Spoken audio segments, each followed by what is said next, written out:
So during the start of the pandemic, what I call my sister from another mother, Principal Tammy Taylor, and I started Create and Educate LLC.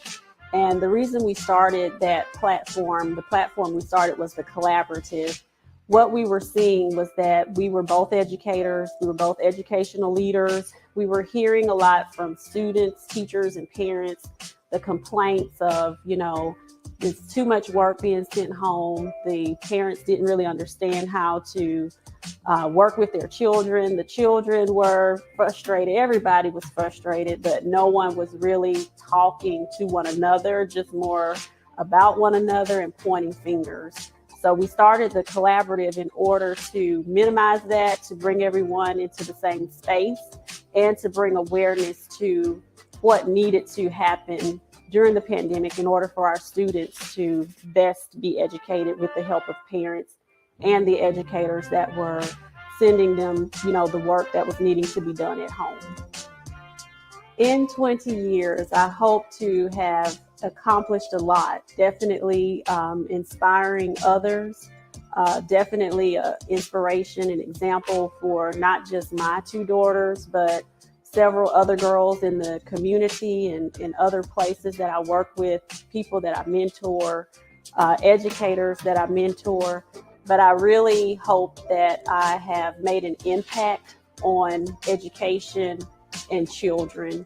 We have a program through Create and Educate called the REALL Academy for Girls, and it focuses on providing cultural relevant education specifically for girls, but we also work with a partner who focuses on African American males. We were able to raise our school report card grade levels, 2 grade levels in 1 year. A lot of the basis of that had to do with making sure that cultural relevant pedagogy, literacy, the knowledge was there for students. So we really have placed a great deal of that in our program, the REALL Academy for Girls. And the person that we work with, we're partnering for the young men, is doing the same thing for young men as well. It's so important for African American girls and males to understand exactly who they are. And a lot of times that is not taught in school. They see imagery that is, not very representative of who they actually are. They really don't know their true culture or true heritage, that so many things that are here in our culture was derived from the ancient culture of Africa. So when you know that, you operate differently. And when we really start to educate our children, they will know who they are and can come into their own. So in 20 years, I hope that several children have been inspired to be able to do that. Good morning, everybody. Happy Saturday and happy day after Cinco de Mayo. As you can see, I am solo this morning. My compadre is in Colorado, and I'm getting gobs and gobs of training. So her days are completely filled. But we felt it was so important that we honor our commitment to you this morning, that I am flying solo today. And we're going to be talking about making sure that we finish the year strong so that we can align the work. So if you aren't familiar with our platform and you've never visited before, we want to say welcome, first of all, but we also want to ensure that you guys are aware of who we are. I am Dr. Tammy Taylor, and my partner in the work that we're doing, Dr. Sheka Houston, and I established this work together so that we were able to provide support to leaders, leadership teams, to teachers, to schools around the work of school improvement and alignment. We are Create and Educate, and we've done this work for several years now because we are very, very excited about being there to support leaders, especially in aligning the work that you're doing at your school. And we were two administrators who found ourselves in state sanctioned school improvement and were able to move our schools to and through report card grade levels off those CSI and priority lists so that we were able to keep the school moving forward and improving along that way. But we had no guidance in getting that work done. We only had each other, and we decided, this is not the way that this is supposed to be. So we've put the work in to ensure that other leaders don't have to face those woes, and we are available for those services if you find yourself in need of support with school improvement or aligning the work. Please reach out to us and let us know. You can find us on all platforms. So just look for Create and Educate and reach out to Sheka and I. We'd be delighted to help you. So this morning, we're going to be just talking about, because we find ourselves, many of us are either beyond state testing or at state testing and closing out our school year, as unbelievable as that might be right now, because today is May 6th. Many of us are getting out in the next 3-4 weeks, and summer is here. So we want to talk about these next several weeks and how you are able to actually put your mind on closing the year while finishing strong. You are also planning for the beginning of the next year so that you can also have a strong opening. So with that said, I'm just going to leave you with a few points this morning and make sure that you have some strategies for closing out this year in a very strong and powerful way, because the way many of us started is how I pray we're going to be finishing. So, and the way we finish often indicates how people come back in the fall. So we want to just provide you with those strategies to help you with closing out your year. We know we're pre-recording this morning, but I know that Principal Hurt has been on fire this morning. So I'm very excited to go back and watch what he actually shared today. And then following this, Principal Kafele will be on with his virtual AP Academy. And then tomorrow night, you can catch Josh and Dean. The Fantastic Four are who we call ourselves. And so we want you to make sure that you support them and those platforms as well. And lastly, I'm saying this now because I don't want to forget, but please join Lamont Ratchford tomorrow, our good friend on Higher Definition Radio. I'm going to be joining him tomorrow for a discussion with pastors' wives and how the do's and don'ts and the wins and losses and the pros and cons of being a pastor or a minister's wife. So please join us tomorrow night. And I think Lamont said that comes on at 6:30 on Sunday night. So with that said, let's talk about closing the year. Sometimes this time of year gets very overwhelming and frustrating for a lot of people. People get to be overwhelmed because this is also a time that is pretty precarious for the kids. Kids seem to almost lose their minds when the spring comes in and it gets to be late spring. So we want to make sure that we are paying careful attention to what we are scheduling during these last several weeks of school, because there does need to be a structure about the school day so that kids don't find themselves in the middle of free time or idle time that gives them the opportunity to do things that cause them trouble. So just ensuring that teachers still remember what the expectations are. And even though I'm sure, going to be doing celebratory kinds of things, and you're going to be wrapping the year up with celebrations and events that are taking place across the school and in individual classrooms, just stress to teachers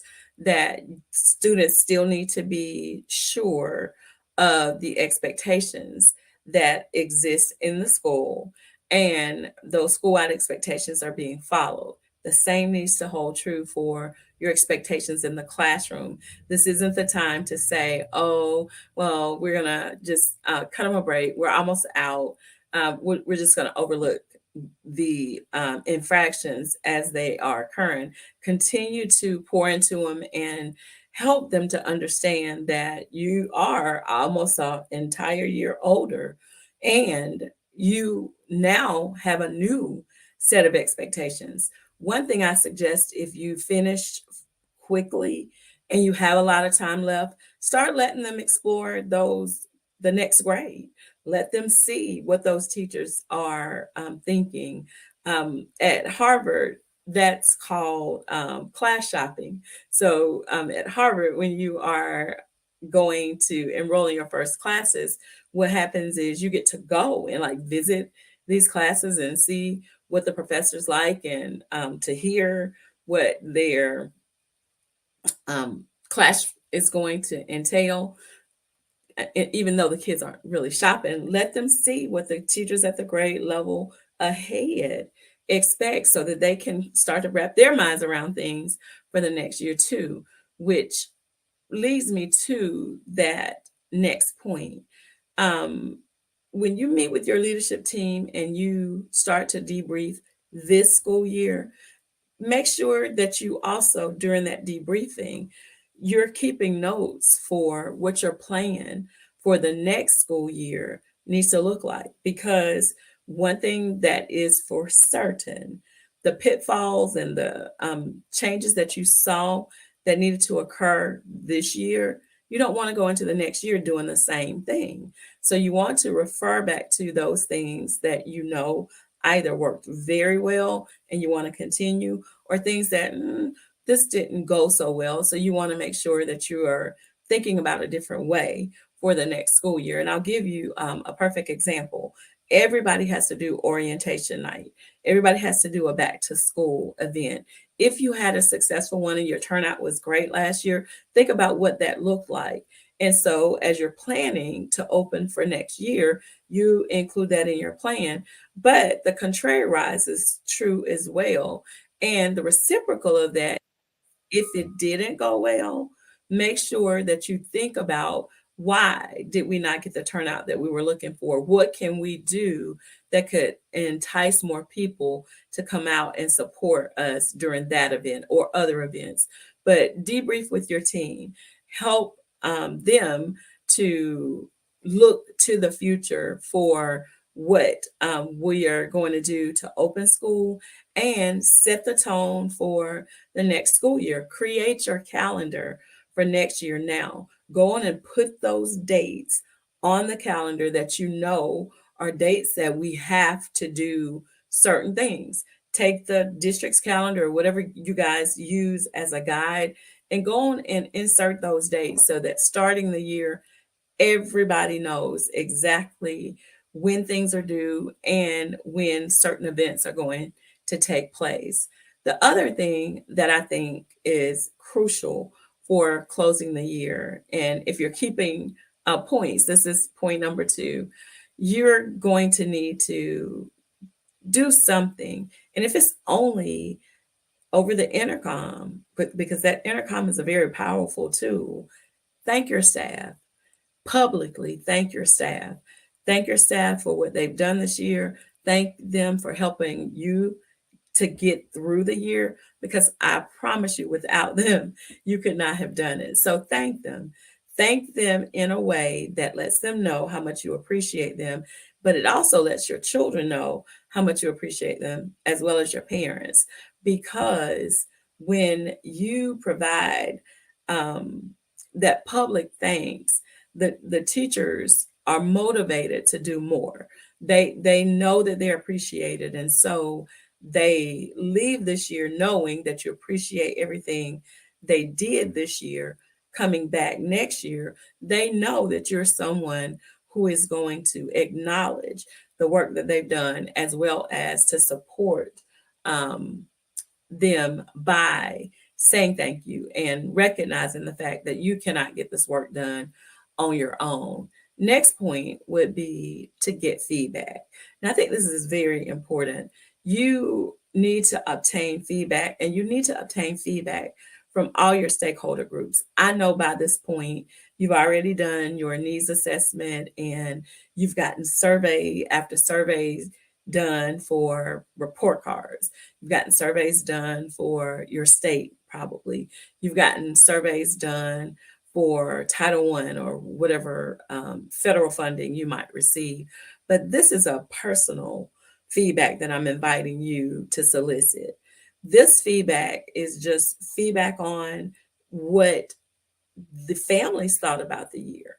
How do you think the year went? How do you think Great Falls Elementary's communication was for you this year? And be open to hear what families have to say so that those are changes that you can think about making for the next year. Hear from your children. What do your students think about the year? How do they think the year went? And certainly listen to your staff. At your exit conferences, hear them. Allow them to talk to you about how they think the year went. What are their goals for the next school year? What they'd like to see changed? What would they like to see deleted from the program of studies? Not that you can do it. You may not even be able to honor that, but at least hear what they have to say. And then also get feedback from your team. Find out from your team how they feel the year went, because from different perspectives, you'll learn different things. And I know that my school improvement team does look at things differently than, say, my grade level team leaders. And you know why? Because they're involved in a different level of decision making and they see things through a different lens when you're thinking about the do's and don'ts of what's going to help us to either come out of school improvement or stay out of school improvement. So listen, get that feedback and hear what your faculty, your staff, your students, and your families think about how the school year has gone, so that as you're planning for next year, you know where to make adjustments. Next point is to celebrate the wins. Might not have been your best showing. This might not have been the greatest year of your career. My school is a fabulous school, and the kids are doing very well. They're growing, constantly growing, and the teachers are outstanding. But we've had a very stress-filled year because there are lots of things that have happened that were out of our control. But through all of that, the kids have maintained, the teachers have hung in there. So I'll encourage you to do what I plan to do, and that is to celebrate every win. Let them know how much you appreciate what they've done and how proud you are of the work that they've done throughout the school year. Stay focused. Don't lose sight of the prize in these last several weeks. Don't concentrate on the 15 days that are left. Oh my God, we only have 15 days left. Thank the Lord, we have 15 days left. And nothing's wrong with that, because I know lots of people who do that countdown, but maintain your focus during those next 15 days. Go as hard as you're going to go these next 15 days as you went on day 1 through 5. And we know what that looks like. So just stay the course and hang in there, which is the next point. Keep going. Hang in there and keep going, because it is almost a wrap. We're about to wind this up and we're still here. So if you can't be thankful for anything other than that, be thankful for the fact that you survived another school year. And I say that whether this is your first year or whether this is your last year and you're about to retire, stay the course these next 15 days, 20 days, 30 days, whatever you have left. Hang in there and continue to give it all that you have, because that is what your children deserve. That's what your staff deserve. That's what your parents deserve. And I'll say that this is something that Woody Allen says. He had a quote that said that 80% of life is just showing up. So please hang in there and keep going. And then the last thing that I'll encourage you to do, and this is something that I think we all should do, and I think that as leaders, most of you are doing this throughout the year anyway, but just maintain a spirit of reflection. Reflect on yourself. Take time and really just think about you and think about what the year looked like for you. Don't beat yourself down, because there could be decisions that you second guess, or you think, I could have done something differently there, or I didn't handle that situation the way that I probably should have. But that is why you reflect, because that reflection helps to develop you as a leader, as a person. It confirms your character. If you know you made a mistake in a situation, yeah, own that and just say, like, I could have done this differently. And as you're planning, think about how those changes need to occur. Now, I'm just going to be completely honest. Throughout my career, it doesn't matter what I was doing. I could have been teaching, coaching. I've been in a district administrative role. Now, as a principal, I always spend time at the end, after things have closed out, just reflecting on me and who I was this year. Did I show up the way that I should have? Did I please myself? Am I pleased with the work that I've done this year? And as you all know, I'm a spiritual person, so I'm always seeking to know if my work this year was pleasing unto God, because that's my ultimate goal. So take that time and reflect on what you've done, who you are, and as you plan for next year to be an even better year than this one was.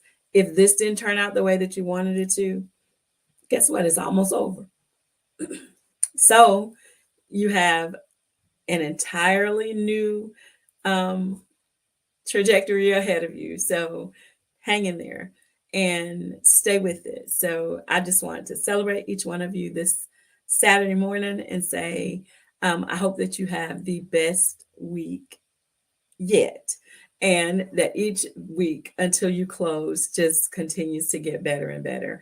And again, think about my friend who is out there in Colorado working really hard. Hey, Sheka, if you get to watch this. And I'm going to say sign off so that we'll be on time to log on with Principal Kafele. So everybody, I hope you guys have a very happy rest of your day, and hopefully you can take some of these points and help you to finish your year strong. Happy Saturday.